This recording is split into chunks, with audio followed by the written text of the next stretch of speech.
Hey everybody, I'm Captain Tommy Scoville and you're on the lifeboat. I'm starting a little early today on account of the fact that this morning I started really late. Can I get a 5x5 and can somebody tell me that I'm here and that I'm doing this and that this is actually happening? That would be greatly appreciated. Goosebump 801, Jason P, Virginia, Charlie Mullins. Always a pleasure, Charlie. Charlie, I love the new work. The ink is amazing. Whoever you had do that is talented. Let me see here. I was just watching a little Scientology and the aftermath while I was watching Aaron. All right, let's get this all set up. And we're going to be ready to roll. And I think I got, 5x5. So I'm sounding good. Anik, good to see you. Hope you're doing all right. Things are 5x3.5. I'm hoping that 3.5 is how I look. The cat is in the basket, people. We are officially lifeboated once again, as the cat is officially in the basket. Hello, Nicole. Blessings to you. Glad that you're here. So, if you've been on the lifeboat a long time, then you know that today is my sobriety date. This is the day that 8 years ago was the first day that I went heroin free. And it's a big day. I didn't think that this would hit me as much as it has. This has really hit me. My son is just celebrated 4 months, and he talked about how it came on him, quicker than you think it's going to. And this is kind of the situation that I find myself in. I got a phone call today, not even 10 minutes ago, for the first time in over a month. I got a phone call from Q. If you're new to the lifeboat, you may not know who Q is, but Q is my mentor. Q is the person that helped me get sober. Q is the reason that there's a lifeboat. And the reason that I have a life of any kind is a direct response to him. And he's been on lockdown for a long time. Apparently something happened at that facility, and they've had the unit on lockdown. They've been off lockdown for about 3 days. You know what, Nicole? It feels amazing. And that's to everybody. It feels absolutely amazing. It really does. I'm going to talk a little bit today about my 8 years of sobriety. And in order to do that, Balake, good to see you. I'm going to have to back up. Noise Opera, always a pleasure, my brother from north of the border. So I'm going to have to back up a little bit and then talk a little bit about the addiction proper. I had been addicted to heroin for a really long time when I went to prison the last time. And the time before that, I had someone that supported me through the entire time I was in prison and supported me better than anyone could have. Honestly, I can say a lot of bad things about my ex-wife. I cannot talk poorly about how she took care of me when I was incarcerated. She was absolutely incredible. The last time was different, and I was in there and I was running and gunning and I was doing dope and acting like a fool. And fortunately, yesterday, 8 days yesterday, I got stabbed in the stomach on the way to the yard. I was doing dope every day. And you know what? I was getting by with doing dope. I was maintaining, but I was doing it every single day. I had a habit. And I got up one morning on the 26th of June. I was in the Inland Empire, which is where Victorville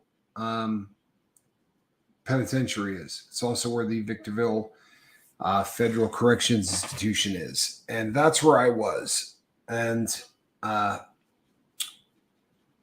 Tommy Bird. Tommy has 8 years as of today. Yes, I do, Tommy Bird. Today is 8 years. So I walked out to the yard and I put on a watch cap. And the reason I put on a watch cap, it was about 120 degrees out. But the reason I put on a watch cap is because on the way back, you can put your dope and whatever. And it's rare that they ask you to take the hat off. It's just a good way to stash your dope. And that was the plan. Whatever happened to the guy that robbed you? He's still in jail, Mr. Ray Ray. He's still in jail. He's not going to be facing the legal system proper until sometime in 24. So he's going through the whole process, which is, I feel for the guy that robbed me. I really do. So I was on my way out to the rec yard to go pick up dope. And I walked through the first metal detector, gets you from the unit to the walkway. And I walked through the first metal detector. And as I was going through the next metal detector, which is where they call the metal shack. Hey, James Novak, good to see you.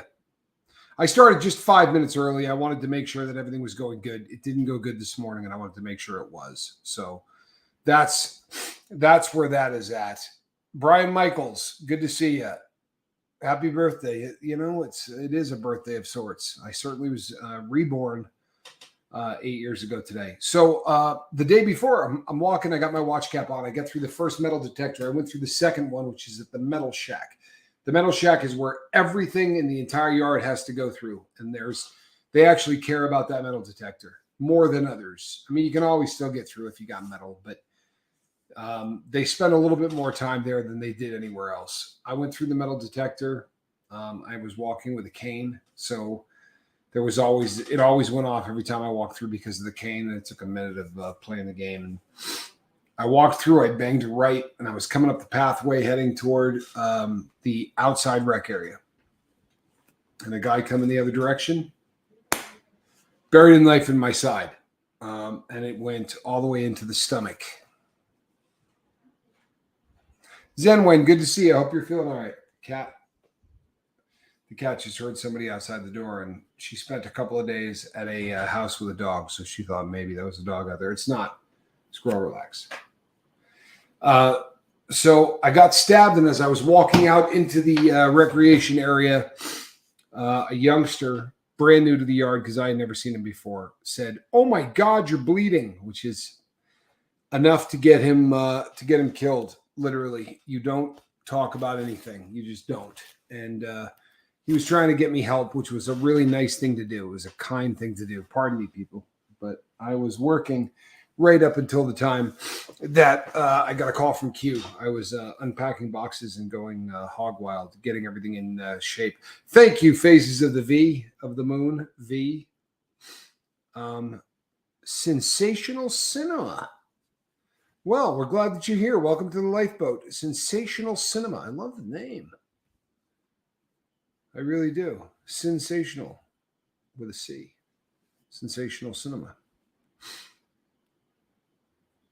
Well, we're glad that you're here. We really are. So I got stabbed in the stomach. I walked in and I went into the bathroom to see how bad it was. And when the knife went in, when it came back out, a little bit of my, not to get graphic or disgusting, but a little bit of the fat layer that I had underneath me at the time, I was pretty thin, but I had a little bit of a fat layer, and that fat layer kind of started coming out of my stomach. The attack was not it was not supposed to be me. Apparently, was it a random attack, or were you trying to pull the outside game inside prison and you were targeted? It was no. What it was I had a ponytail went about halfway down my back, which is funny, right? Because I'm fairly thin on top. I guess you'd call it a bullet. It was like it went longer than a mullet. It's my channel, TV reviews, funny dog and parrot videos, and my artwork. Well, I'm going to check that out, Sensational Cinema, because that sounds like fun. If we could get a one of the mods, could you put her link up to her chat? I mean, to her channel. If I try to do it, I'm liable to unchannel you. There's Sensational Cinema. I'm not good at this stuff, sadly, but that is the truth of the matter. 8 years, well done. Here's a bit of personal question. Did you hide your addiction? Did you hide your addiction from any of significant others for any long length of time at all, or was it all out in the open? Oh, Lord, no, it was not out in the open. I was engaged to a girl whose name started with a G. You know what? I'll just say her name. I was engaged to a girl named Gwen, and Conky Donked, member for 5 months. Wow, time flies when you're having fun here on the boat. 5 months, KD. Thank you. Appreciate the support. I haven't used my Doc Heroin since 94. Good for you, Lucy. Good for you. No heroin since 94 is incredible. That's awesome. So, no, I lied across the board. Gwen probably worse than anybody heard the lies. I did. Lemmy said subscribed. I like it. Everybody should support everybody here. I love that. Thank you, KD. I'm sorry. Thank you, Lemmy.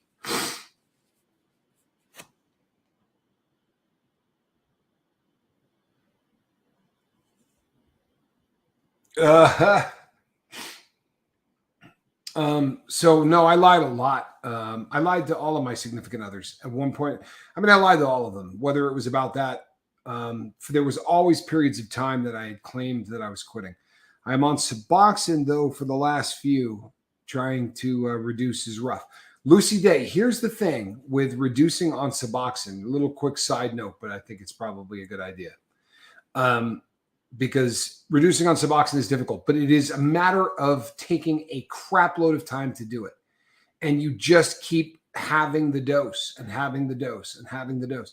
So if you're starting out and you're taking 16 milligrams of Suboxone, and that's your daily dose, take 2 milligrams off and go for a week, and then take 2 milligrams off and go for a week, and then take 2 milligrams off and go for a week until you get down to 8. And then from 8, you can go for 2 weeks at 8 and then go to 4 and spend 2 weeks at 4 and go to 2 and spend 2 weeks at 2 and go to 1. And if you keep taking, you spend a lot of time at each level and your body will adjust to tapering off of buprenorphine. I've done it. I did it just to see what the process was. I don't intend to stop taking Suboxone. Suboxone works beautifully for me. I take very little of it these days, but I do not intend to stop. Names can be difficult sometimes. I know I was engaged to a girl many years back when I was a young man, engaged for 6 years and hid my addiction for the majority of that. It's awful, isn't it? I don't think this is, I don't think it's something that people realize, but when you're lying to people, it does immense damage to your insides. It really does. Reduced now to 7 from 16, and that took 2 years. Well, the longer, the better, Lucy, honestly. And do me a favor. Send me an email, Lucy, at sober@myyahoo.com. SOBER at myyahoo. Not Yahoo, but myyahoo.com. Noise Opera says, I was on 16 mils and I quit. Oh, cold with no tapering. Good God, Nick. Oh, that had to be hell. You definitely want to taper, and you want to taper for a really long period of time. The longer, yes, longer the better will do. Thanks, Tommy. Lucy, that's do reach out to me, because that's taken a year to go down from 18 milligrams down to a strip is good. But yeah, I'd love to talk to you at length about that. No tapers. That makes toast.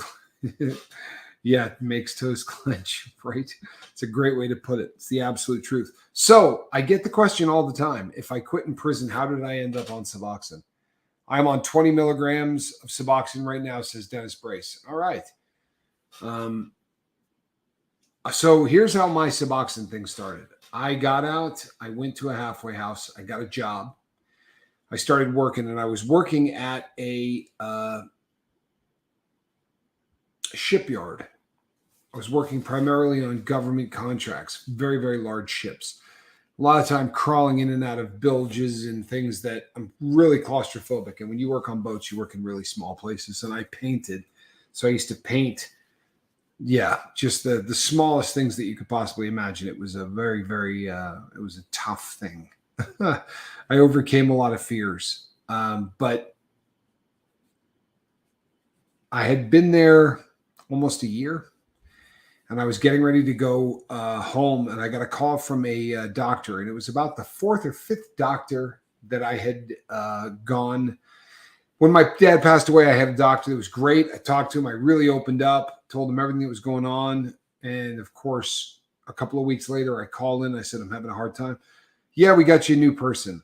And then they got me a new person. They kept going to the cheapest provider is really what it had come down to. And then I get a call out of the blue 3 weeks before I'm going home. And it was from a doctor that said, I'm your new provider. Oh,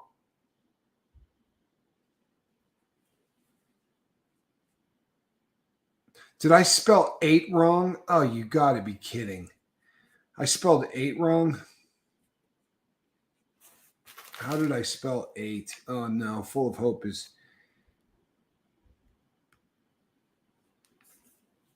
says I spelled 8 wrong. I probably did. That's awful. Full of Hope, good to see you. You are now not alone. We have a member of the lifeboat from the last show that I did that was EIGHGHT.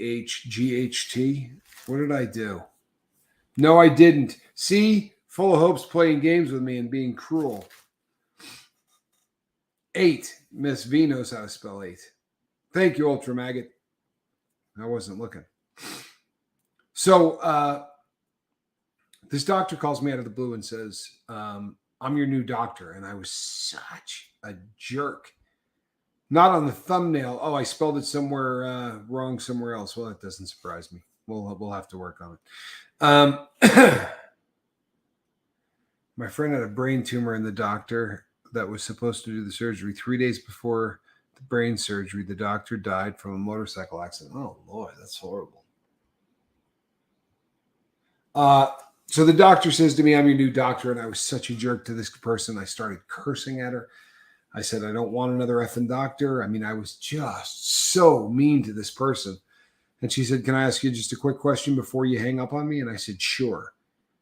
And she said, is there anything you're nervous about going home? In the title, I spelled it wrong. There you go. EIGHGHT. Nice.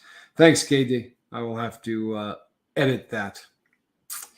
Yeah, well, I'm not surprised. I'm not a bright person. We've gone over this. So I'm cursing at this doctor, and I'm being a jerk and just not being a very nice person all the way around. And this doctor says to me, is there anything you're worried about going, having to face going home? And I said, you got to be kidding me. How can you not think that there's things that I'm worried about?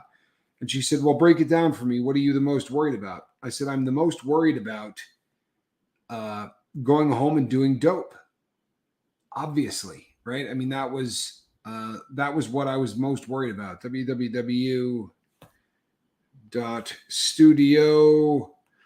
So I tell her that what I'm most worried about is using. Man, oh man, I can't spell anything right. People, I don't think you have any idea just how bad this is. All right, I'll do it later. I said, I'm afraid of using. And she said, can you break that down for me? I said, yeah, right now there's a drug out there waiting to get me. And I know that from having talked to a lot of you, that this is something that all of us have gone through, that it's almost like this entity's out there and it's just waiting. And it knows that a day is going to come where I'm going to be weak and someone's going to show up. You're right. And someone's going to show up and it's going to be there and I'm going to use. And that was my fear. And it was, I couldn't sleep. Thank you, Happy Puffin. I couldn't sleep. It was really, really messing me up. And I told her that. I was very honest. And she said, well, have you ever thought about getting on Suboxone? I said, I'm in a federal halfway house. I said, yeah, they're going to be all over me getting on Suboxone. And she said, well, I run the program for the entire prison system.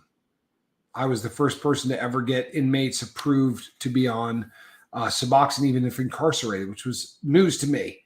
And she said, no, I'll put you in for this. And if they approve it, then you're able to do Suboxone when you're on probation. And I said, yeah.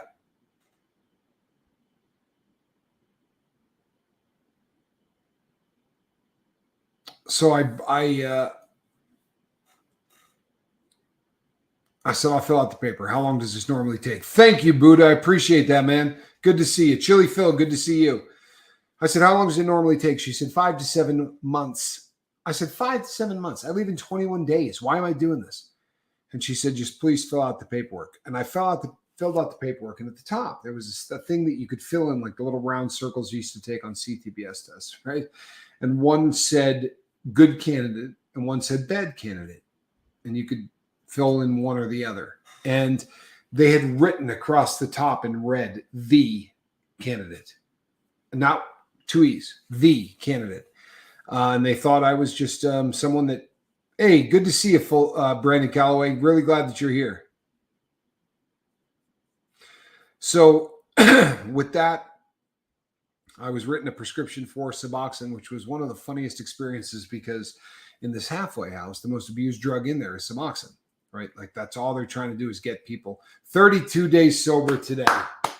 Brandon Calloway. Oops. Look at that. That's how fast things are moving. There you go. Good for you, brother. It's huge, man. That's how it starts, right? Every single day. People, make no mistake, while I'm here and I'm talking about, oh, yeah, easier. So I had been sober for 3 or 4 years at that point. And Suboxone was a godsend for me. It took away all cravings. I don't think about it anymore. It really works well for me. I don't sit and think about taking it. I don't go through any of that. And I know it's different for everybody. For me, it's really, truthfully been a godsend. I tried to wean off opiates with methadone pills. I got down to taking one a day. I think they were 10 milligram pills. I was proud of myself. I had 10 pills left in the bottle, and I took all 10 to celebrate. Ultra Maggot, if I had $1 for every time I've heard a story like that, it's just one of those things. Stack those days, everyone, says Sensational Cinema. Great advice. Stack those days. Chili Phil closing in on 2.5 months. Good stuff. Good stuff. It wouldn't have worked out with that girl for me. She was way too successful and I was too young. But I have been thinking a lot lately about all of the different people that I hurt in years past. Sorry, everyone. Tommy, that's a really healthy thing. I know it doesn't feel like it. In fact, it feels like the most unhealthy thing in the world. But there are very few emotions. There's a difference between feeling guilty about something that you did and feeling shame, right? They're two really different things. And there are times in our lives where we should absolutely feel guilty. I do push-ups every time I think of doing something stupid, or I lift weights, or I listen to meditation music, or I write down what I am thinking to get it out of my head. Unpredictable Tony, that's perfect. I mean, that is exactly what you should be doing. Aaron just had a killer interview with Serge Gilla, a.k.a. Serge Del Mar. Very emotional and fascinating. I watched it, Happy Puffin, and you're right. It was a great interview. But you know what, man? Aaron is one of the best interviewers I've ever seen. Honestly, he's really, really amazing at just keeping people engaged. Mike Eskimo Stoltz. To everyone trying to get their life right, you are doing awesome. Keep up the good work. It's a beautiful sentiment. Thank you, Mike. And so I end up on Suboxone, and it was absolutely a godsend. I came home, and I got everything sort of situated. I did my Tube of Terror speed run challenge, which I did in 53 seconds. And then drank a bottle of tincture. Yeah, Mr. Ray, I understand that. Full of hope, you're not alone now. We have another person from Ireland in the chat. I should probably try to find out what the name is so that I can tell you. Let's see if I can pull that up here real quick. Full of Hope is a member in amazing standing. She's been... Marie, Mairead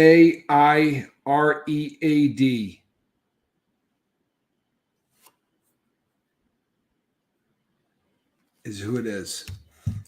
I spent months destroying relationships while on drugs. I have spent 23 years earning and proving myself to all of the family. It hurts. It feels great redeeming yourself. No regrets. You know what? That's a process. I'm so glad you said that. It's one of the things that I think about the most on days like today. I very much find myself I find myself thinking about earning back trust.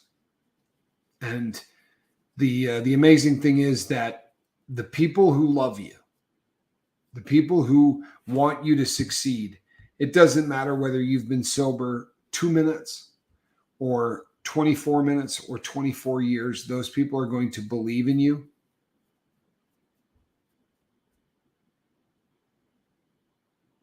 Unpredictable Tony says, my kids walked away from me at Jason B and still finally got them back last year, even after being this sober for this long, still earning trust. It's a daily thing. And there are people for whom instantly. It's the reason that places like the Lifeboat are good. If you relapse today on the Lifeboat, if you come here and you say, last night I got loaded, I did drugs, I got drunk, whatever, you come back the next day, we're all going to believe that this is the time. This is the one where you're never going to use again. And we will always be those people.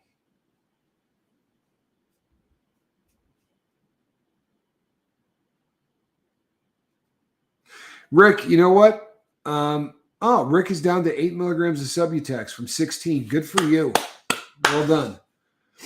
Well done. Proud of you. You know what? I miss my brother when he's not here. You know, we fall back into phase very quickly.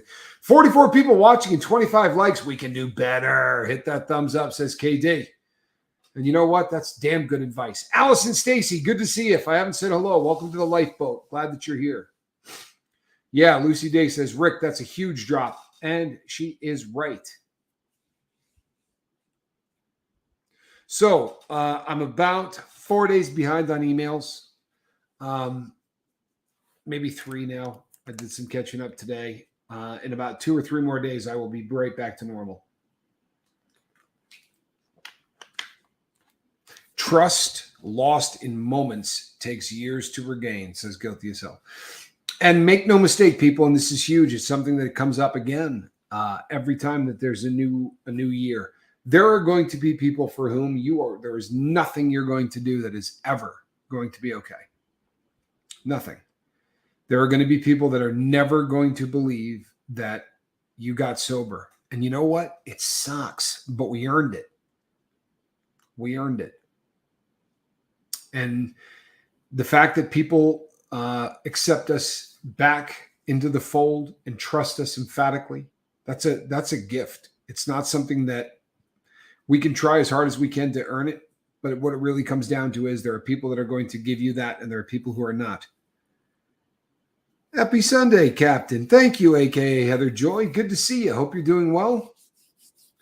Heather deserved a day off in a big way. Really, really needed a day off.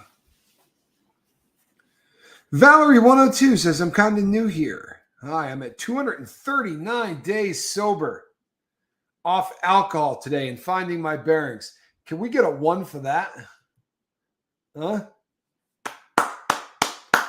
Valerie, good for you. 239 days sober. How do you feel is the question. Because you should feel fantastic. But there are times where, early on, it's a challenge and it's a difficult thing. I really hope that this 239 days feels fantastic. How cool is that? 239 days. Those ones are for you. Congratulations. That is so fantastic. No, she is not in chat right now. Graham's brother passed away. Oh, no.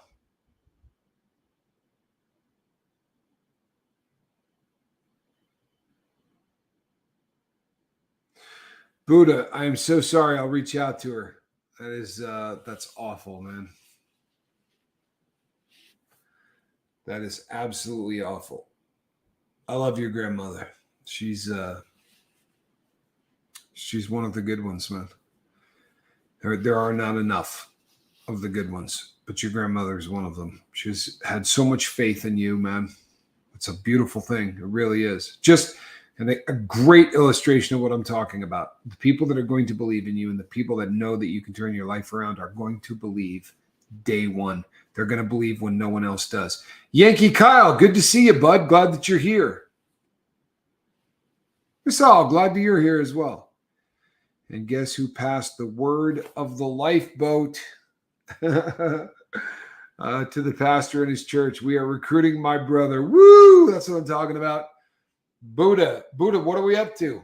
Milligram wise, bud. We got to be really close. Charles, good to see you, bud. Really good to see you. It's been, I got about 100 emails today. 75. You're this close, man. You're this close. My hat, if it were on, I would take it off right now for the job that Buddha Davis has been doing here on the lifeboat. Absolutely incredible, man. Absolutely incredible. You put up with more crap than anybody that has ever tried to kick. If I were to tell the story again on the boat, the people that have been that have ever tried to kick using medical assisted treatment would just be absolutely appalled. Tommy, shared you on my community cab. Thank you, Yankee Kyle. I mean that. Thank you so much. Scoob says, I truly mean it when I tell you how I love you and I appreciate you. We love you too, Scoob. We really do. We love you too. Tommy, looks like the boat is burning. I'll tell you something, man. This has been a great move. It really has. It's going to be challenging. You know, there are parts of any move that are a challenge, but this has been a great move. It was a really, really good idea on my part. A good idea on my part. So I've got some interesting interviews that are going to be coming up from people that across an entire spectrum. So we've got some really cool stuff that's going to be coming up. Quiet Girl is going to be coming on here and doing an interview. And I think 2 other people that I have not gotten approval to mention yet that they're doing, that they're coming on. So I should probably get approval from them before I do. You know what, Buddha, I love you too, brother. I really do. I love you too. Proud as hell of you, man. Proud as hell of you. Just, Tommy, I've been sober for almost 35 years now, and I'm proud of it. Good for you, man. 35 years. Are you kidding me? People, how cool is that? This morning I was talking to my good friend Alan, and that was his congratulations to me. He said, congratulations on 80 years. That is incredible. Here's another 30. And I said, man, from your lips to God's ears. I love Alan. He's good people. Yeah, much love, Buddha. Thank you. And Yankee Kyle, you are an inspiration, man. You really are to all parties involved. That you are an inspiration.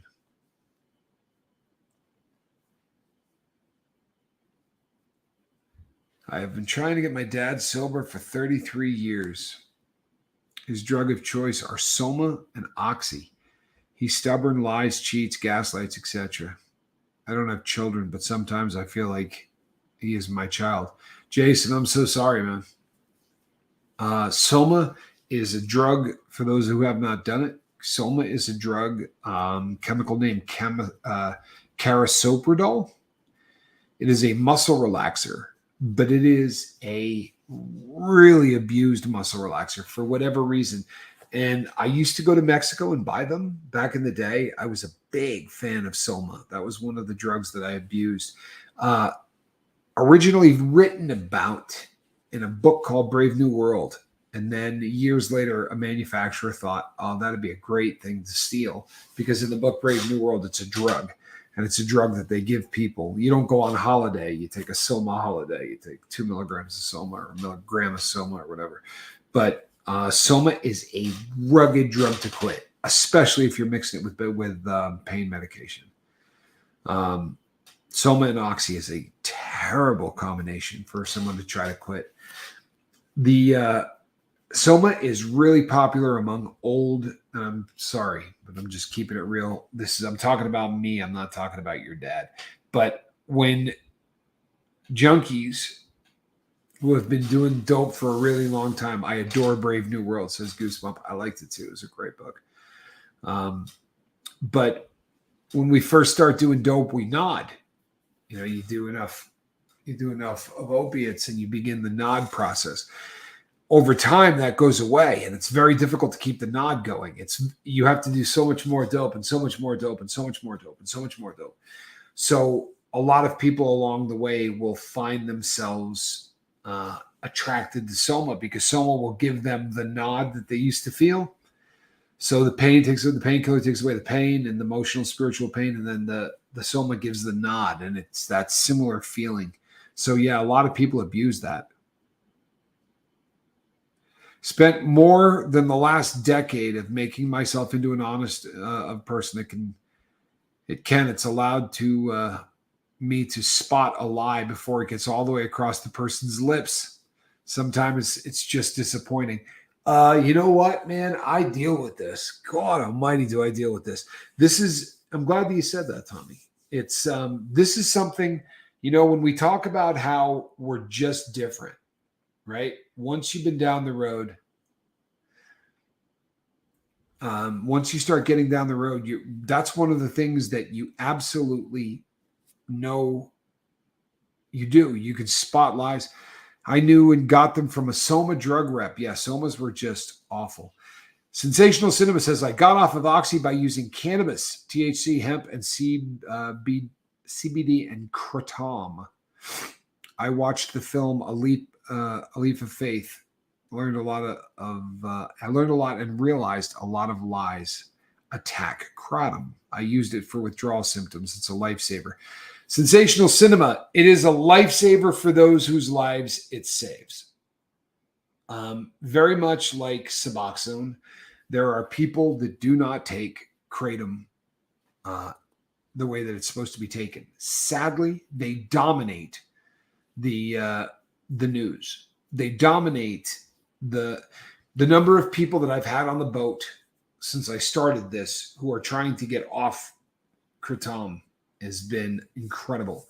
One is just such a terrible story because the guy he's a businessman from Nevada, really well off, very, very well off financially. And it got to the point where the guy was blowing more than $100 a day on kratom and was doing it, getting the concentrates that they sell in these little concentrate liquid forms, shots. Most states have done away with them, but it's like so many other drugs that are now available on the street.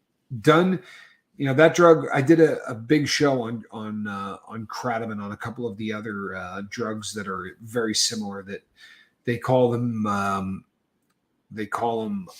gas station heroin. Right. Here's the thing with kratom. Kratom attaches to the mu receptor. Right. Does the exact same thing that heroin, that oxy, that all of them do.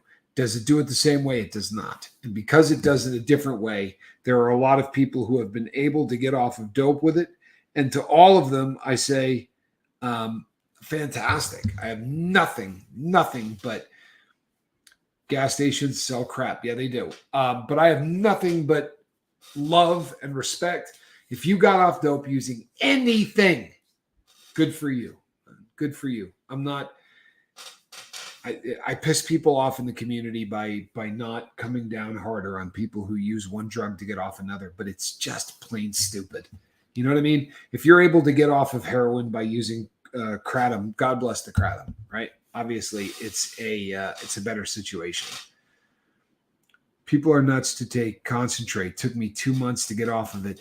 Well, the concentrate's been getting kicked out of a lot of places. It sucks if people use kratom to try and catch a buzz. That's not what the plant is for. Yeah, the extracts are misleading. They shouldn't be sold. I agree with you. They should not be sold. And this happens. It's she makes I think it's she. If not, I apologize. But Sensational Cinema makes a really solid point. It's so often things are so badly abused and misused.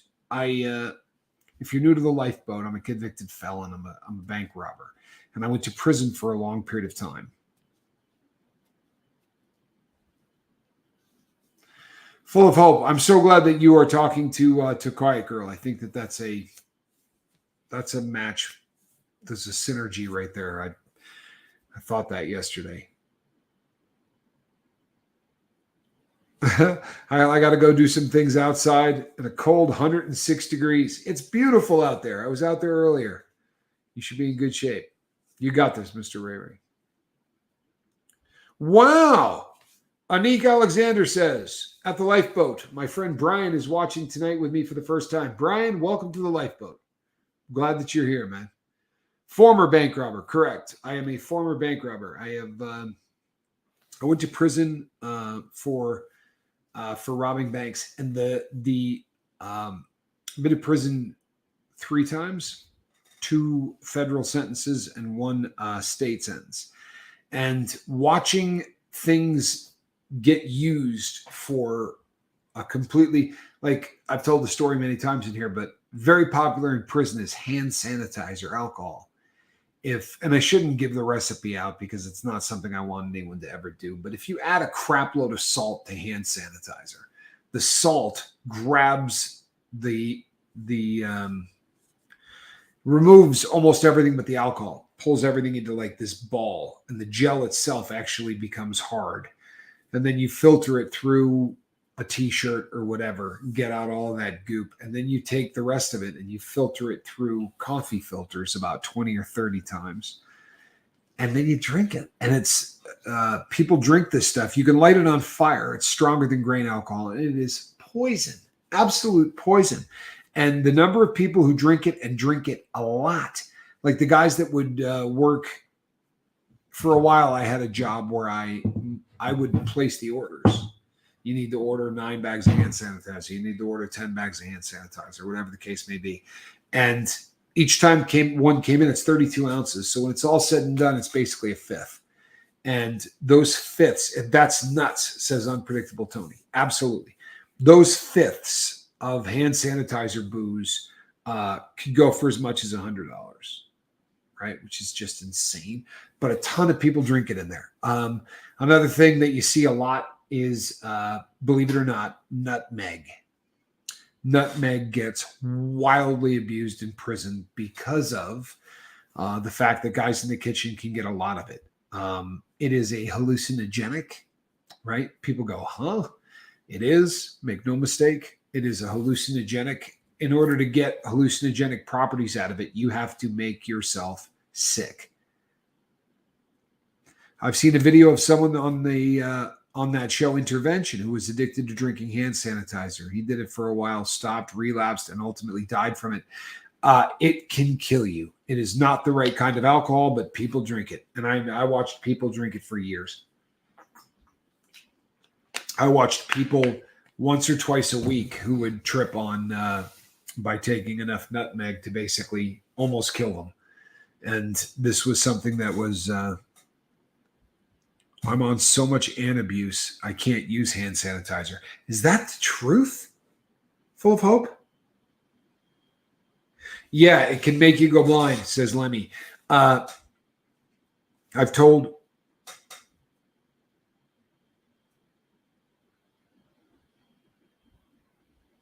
Yeah, it is about as dangerous as you can get. Quiet girl. Deep breathing exercises. Absolutely one of the most important things in the world. And it's something that we take for granted. Deep breaths. Full of hope. That's insane, Paolo. It really is. I cannot believe that you take that much antabuse. I've never heard of anybody taking enough antabuse where hand sanitizer would make them sick. That's incredible. Quiet girl. Deep breathing exercises. Sit and let everything else that's going on around you go away, right? You concentrate solely on the rising of your chest and the dropping of your chest, right? In theory, we would like to go ACC breathing. Goosebumps 801 says, in for 5 and out for 7. In for 5, out for 7. It's actually a pretty good, you can take any variation of that number, but Goosebumps, right? If you're breathing in for a shorter amount of time than you're breathing out, you're going to start getting rid of the tidal volume. You know what? Well, we all know what that's like. Yeah, bad combo. I had a friend, Cindy Pardee said I had a friend who drank rubbing alcohol. That was for a long time in the United States of America. That was referred to as a kitty Dukakis, the wife of then presidential candidate Michael Dukakis. His wife went to the Betty Ford Clinic for alcohol abuse and found a bottle of rubbing alcohol under one of the sinks, which God only knows why you would have a bottle of rubbing alcohol under a sink at a place like Betty Ford, but she drank the entire bottle and it almost killed her. I saw that intervention episode too. I was shocked. They had a lady on. They had a lady on who was a bad alcoholic, and she was drinking mouthwash after her husband took her empty bottle of booze away. Wow. Yeah, mouthwash is another one that, they can't. Violet Gypsy says hand sanitizer is rubbing alcohol and will kill you and make you blind. My dad was a wino living on the street. For years, people would drink aftershave. Yep, same thing, rubbing alcohol. Violet Gypsy, I mean, it really is. It's the kind of alcohol that they have in there is not fit for consumption. And in prison, it is a regular thing. However, the moonshine that people make in prison isn't much better.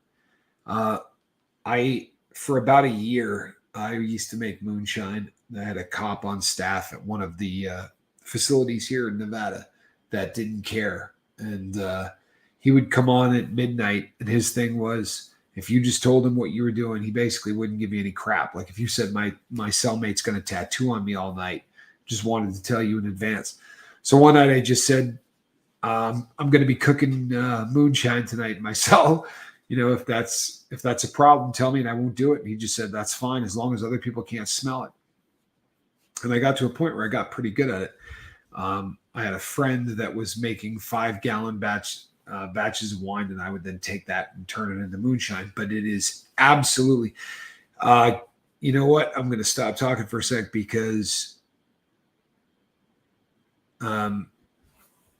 Guilty as Hell says baking extracts have alcohol. And this is something that he knows because he did he once drank a bunch of it.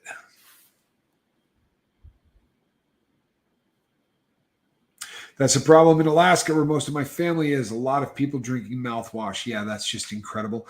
I was at a yard where a prison yard. And when people come in from other yards, they bring with them stuff that you can't buy at the local store because every store's got a couple of items that sunglasses, reading glasses, things that are different where they order them than versus where you're going. So you always try to bring anything that's unique to the yard you're on to the next one where you can sell it off and make a little money or whatever.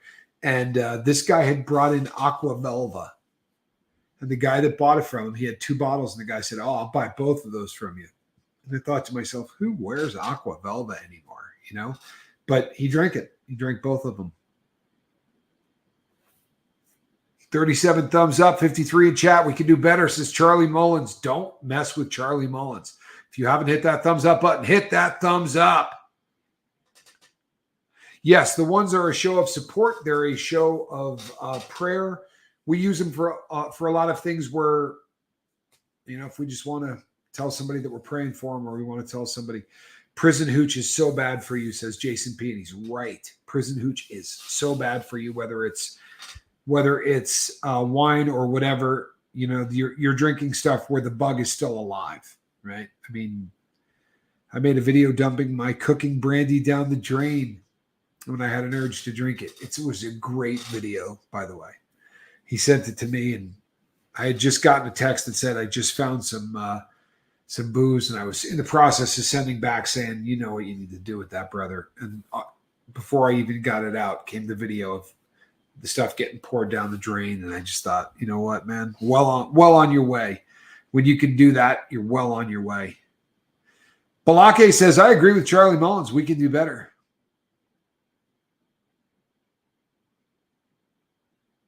Gut rot, absolutely gut rot. So while I was cooking this stuff in Arizona, a black guy came in one day who we called Pops, an older black guy, and he said to me, "Can you sell me one of those honey bears? You buy honey and it's in a bear. Well, those are 1 pint, and you sell them off with a moonshine in it." And he said, "Can you sell me a honey bear?" And I was hemming and hawing, not because he was black. I was hemming and hawing because I had an order. Somebody was going to buy everything that I had just made. And I said to him, here's, and he said, no. He's like, "Look, every time you make a batch, I'll buy 2 bottles." And he said, "And I don't want to buy the stuff that comes off first out of the still is obviously stronger than the stuff that comes off last." And he said, he used the N word and said, "I don't want you treating me like," and I said, I don't care about any of that crap. And he said, "Well, then sell me 2 of the first pulls." And I took him out and I handed it to him, or I sold him 1, and he took the top off of it and drank it. 1 pint of literally moonshine. And he took it and just drank the entire, and I went, "Huh!" I'm like, "What the hell are you doing, dude?" I'm like, "What's wrong with you?" He said, "No, that's how I do it." He goes, "I just do it once or twice a week." And he said, "And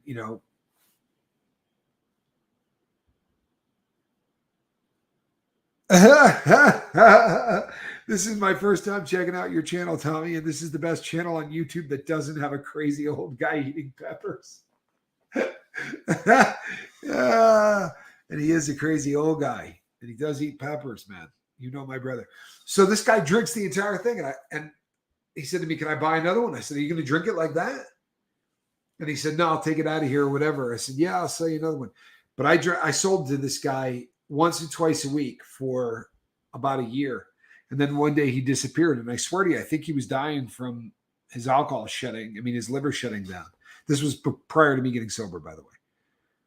My friend back in high school used to have a honey bear bottle. He turned into a bong. I have smoked out of honey bear bottles turned into bongs. Hey, Flamin' Jackson, I love you too, brother. Good to see you.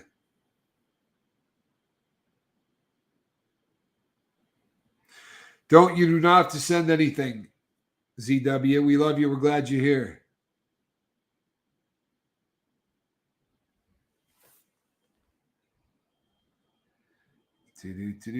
I love you too, Jackson. I really do. Yes, he's definitely talking about my brother. My brother is a crazy old guy that eats peppers. If that doesn't describe Johnny Scoville, nothing does. He's entertaining as hell, though, isn't he? I love watching my brother. It's and if you ever ate any of the stuff that he eats, you get an appreciation for just how difficult what he does. It's frustrating watching Johnny sometimes, especially if you eat peppers, because the guy I can't begin to tell you the amount of pain that he endures every single time. You start to think, I made a huge one-hitter gravity bong out of just about anything you can imagine. Yeah, I remember the comedian who said that pot doesn't lead to other drugs; it leads to carpentry, because instantly you start trying to make a bong or a bowl out of everything. Quiet Girl, Flamin' Jackson says, "I love you," and I want to tell you something. He loves you. He really does. I'm glad I found this channel and all the love I see you all have. Well, Allison, we're glad that you're here. There is a lot of love on the lifeboat, of which I can take 0 credit for. That's the truth. I didn't start this channel having any idea what the lifeboat would become. This is the crew turned this into the channel that it is. I used to make videos. Goosebumps says, "We're glad to have you, Allison." Agreed. Glad that you're here. Faces of the Moon says, "Hello, Allison." Goosebumps 801. Happy to have you. MacGyver pipes. That's exactly right, Tommy Bird. Exactly right. And the gravity ones, they were always the worst. It's a great concept until you realize just how stale that smoke gets. Well, thank you, Full of Hope. Where the hell my phone is? I shall do that. Thank you. Very good energy in this chat. Right on, everyone. I agree. This is a group of very, very unique individuals. It says a great deal about who the lifeboat is. All right, Sensational Cinema. Just popped over and hit subscribe. I think everybody should. If you haven't had a chance to hit Sensational Cinema. Stop by. Love Boat, Virginia. It is the Love Boat, is it not? Ah, Goddess Divine, good to see you. No problem with being late. We'll just start from scratch. Hey, everybody, I'm Captain Tommy Scogle, and you're on the Lifeboat. I had spicy sriracha noodles with honey today. They were delicious. I love sriracha. I have a thing for sriracha. It was in behind the wall. You're very limited with what you can buy for hot sauce.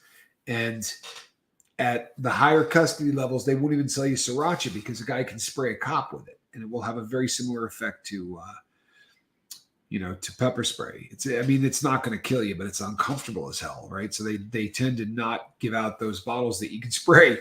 So at the lower custody levels, once I dropped from the USPs to the FCIs, I could buy one bottle of that a week. And it got to a point, I'm not kidding you, where I would go through one of those sriracha bottles a week. It was stopping by to say, hey, everyone, Kathy, good to see you. Glad that you're here. I'm so out of spoons, I'm forked. I'm so out of spoons, I'm forked. That's funny. Welcome to the Lifeboat. If I've never said hello to you before, welcome. Oh, okay. Am I going to finish the story about when I get stabbed? I'm sorry. So what happened is I had a ponytail about halfway down my back, and I was old for prison. I was on a prison yard where 50 years old made you pretty much an old man. This was a disciplinary yard. So these were all people that had gotten in trouble in the federal system. Right, it's how you end up at Victorville. So a lot of youngsters. I was an old guy to be on that yard. And there was another guy on the yard whose first name was Dave. And Dave was in his 70s, and he did a ton of heroin, which he got on the front. And he was not very good about paying. And he had run up $4,000 or $5,000 in debt, which is not as much as it sounds like. It doesn't take a lot to run up $5,000 in debt with heroin. And, sometimes I would get in deeper than that, but I would go to the dealer and say, who owes you money? I'll go collect, or I'll do whatever I got to do to help knock off my bill. You need me to smuggle something, from one part of the yard to another, or if there's something dangerous that needed to be done, I would do it. And that was part of my hustle. Well, Dave didn't do that. In the 70s, he just liked getting high, and he had been in prison a long time, and he had lost a lot of respect, and he didn't think anyone was going to do anything anymore. He kind of thought that prison had mellowed out, and so he was always trying to get dope for free. And they had sent out a guy to go stab him. And they told him to go hit the old white guy, right, from E, which was the unit I was in, E lower. Go hit the old white guy from E lower. And, they had a ponytail. And I walked with a cane. And he said, oh, man, I get high with that guy every day because I used to do dope every day with the guy that stabbed me. Like, we were really good friends. And he just misunderstood who he was supposed to stab, and he got me. And they killed him. It was the end of his existence. He got rubbed out for that screw up, which is sad. It is a great name. It really is.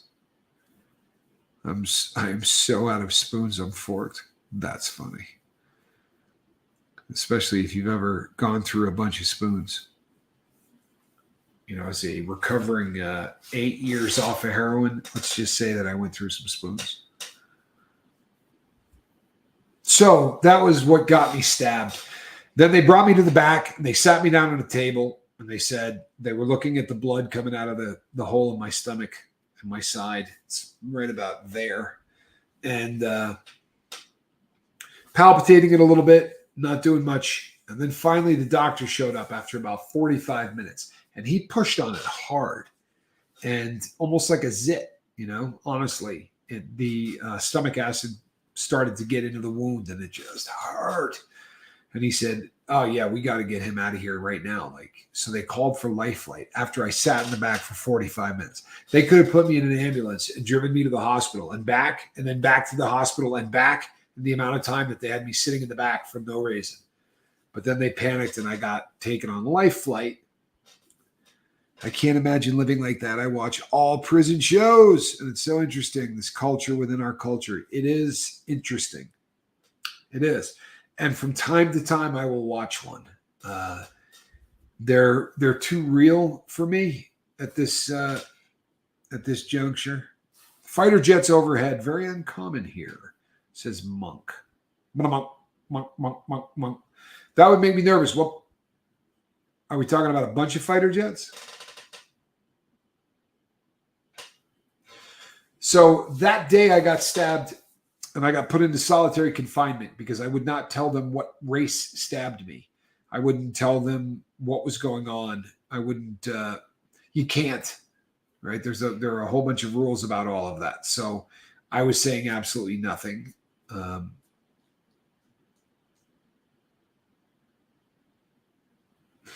Full of hope. God bless you.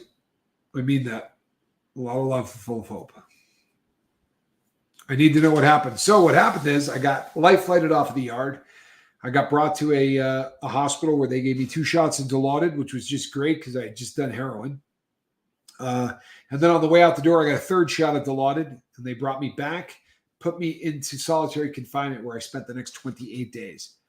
I spent 28 days in solitary confinement, and then I got shipped from there to another yard. And in the 4 or 5 days that I first got there, where I was trying to find out who the dope man was, it was a much different yard. I think it was a higher custody level, and guys weren't real open. And I was sort of trying to break into the drug world. And instead, I met Q, who said to me, just like this, those guys right over there, they can get you dope. They'll front it to you. They're ready to roll. And if you want, I can even put in a good word for you so that they'll immediately give you stuff.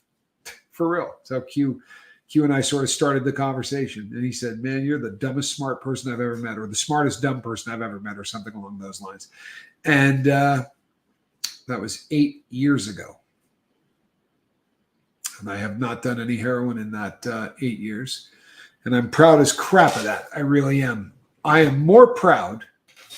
So that 28 days in solitary, you would have gone through cold. Oh, yeah, absolute cold turkey withdrawal. A lot longer than that 28 days in solitary. I did 28 days in solitary in withdrawal, and then I did probably 3 more months in withdrawal. I had a good habit. I had a really good habit. I mean, for prison, it was a lot of dope. I was doing a lot of dope. Fortuitous stabbing, Lucy, and then I got shipped to a yard that had a guy that was just an agent of God. There's no other way to describe Q. What percentage beats heroin? So the dope that is on the street today is about 40% heroin, according to all of the research out there. Dope is on average about 40%. Really good stuff can get up to 80. The stuff I was getting in prison was probably 30, maybe 20. It was, it was still really good dope for being prison dope. It was incredible, but I did way too much of it. Detoxing in solitary must have been hell. It was a very unique kind of hell. 7 days after I got in there, I got a Dear Tommy letter from my wife telling me she wanted a divorce. It was a pretty rugged 28 days. I saw a black helicopter flying low overhead in my backyard about a month ago. Oh, I hate that. I really do.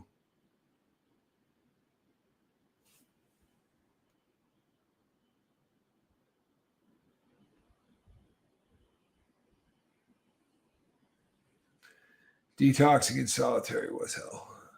Yeah, it is rough. But you know what? It had to happen, and it had to happen the way that it did. If I had been put any other place but solitary, the guy walking by the door could have got me dope. The guy that just pushes a broom.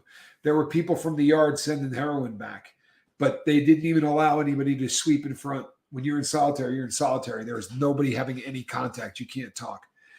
You should be proud, Captain. So I'm extremely hard. I'm going to call it a paradigm to overcome, a true accomplishment when the easiest way was to quit quitting. Thanks, Tommy Bird. I'm going to end with that.